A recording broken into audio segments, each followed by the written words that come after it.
Salut à tous, j'espère que vous allez bien. Il est encore tôt en France, 6h15 ici, 9h15 à Maurice. Je fais une vidéo pour pouvoir commenter un petit peu ce qui s'est passé durant cette nuit sur le marché des cryptos. Vous devez, pour beaucoup d'entre vous, un peu vous poser des questions. Moi, je m'en pose aussi. Bon, l'objectif de la vidéo, c'est de vous commenter ce qui se passe et puis de vous dire concrètement moi ce que je fais. Alors, on espérait que ça reparte. Là d'ailleurs on avait eu, regardez cette mèche qu'on a eue, hein, on est venu taper sur cette moyenne mobile très exactement hier du coup. Et puis boum, après ça a dévissé, et ça continue de dévisser. Le S&P aussi, c'est une sale tête. Et ça c'est un truc dont je parlais depuis des mois et des mois, depuis mai 2021. Le fait que la macroéconomie, la finance globale, pouvait totalement impacter aussi le marché des cryptos. Et là, bon, on voit que il y a de la peur d'une manière finance globale, le spectre de la remontée des taux, etc. L'inflation. Et ça, ça impacte du coup aussi le marché des cryptos. Donc, écoutez, là, on est sur le niveau des 38K. Pour ma part, je reste avec mes trois scénarios que je vous avais expliqué. Là, potentiellement, on va attendre la clôture daily, mais il y a peu de chances, je pense, pour que ça repasse au-dessus des 40K aujourd'hui. Je serais assez surpris si ça avait dû réagir très vite. Ça aurait déjà repris. Voilà, je pense que ça aurait déjà repris. Voilà, là, on a une toute petite mèche verte en 4 heures, enfin toute petite bougie verte pendant 4 heures, mais c'est très mou. Pas de conviction sur le marché, acheteur en tout cas, à l'achat. Donc, premier plan, premier scénario que je vous avais évoqué dans ma vidéo que j'avais sortie il y a 3 semaines de ça, c'était de dire ok, ça tient au niveau des 40.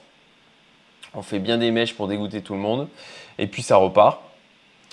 Deuxième scénario, un scénario haussier sur 2-3 ans. Alors, pour moi, il y a toujours beaucoup de news positives sur le marché des cryptos. C'est un marché qui se structure, beaucoup de choses qui arrivent, une professionnalisation aussi du marché. Comme je disais, hein, ça c'est quelque chose que la pub que j'avais montré déjà, hein, c'était le nombre de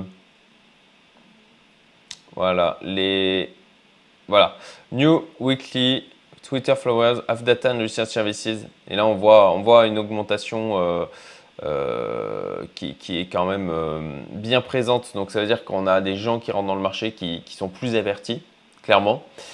Et pour moi, il y a le scénario d'une hausse sur 2-3 ans jusqu'à 2024-2025. Alors, j'ai échangé hier avec le trader en chef de The Investor, Emmanuel, qui était assez d'accord avec ce scénario. Il m'en a parlé lui-même avant que je lui en parle moi. Donc une réflexion qui va dans ce sens de ce côté aussi.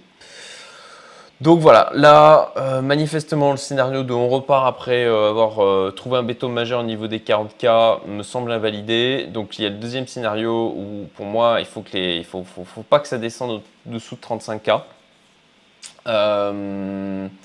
Si ensuite on revient au niveau des 30K, là ça sentira le pâté, quoi, clairement.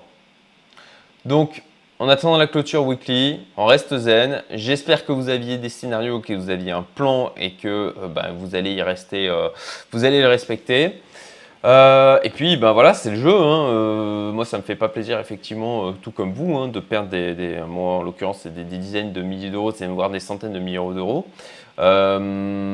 Mais ça fait partie du jeu. Voilà, on prend des risques et parfois ces risques se réalisent. Voilà, on essaye toujours d'avoir plus de pourcentage de chance d'être en gain que d'avoir nos pertes qui se réalisent. Mais parfois on perd. C'est normal. Donc, écoutez, on attend la clôture weekly. On voit ce qui se passe. Et puis, je vais essayer de vous faire du coup une vidéo début de semaine prochaine pour faire un nouveau point sur le marché. Passez une très bonne journée. À bientôt.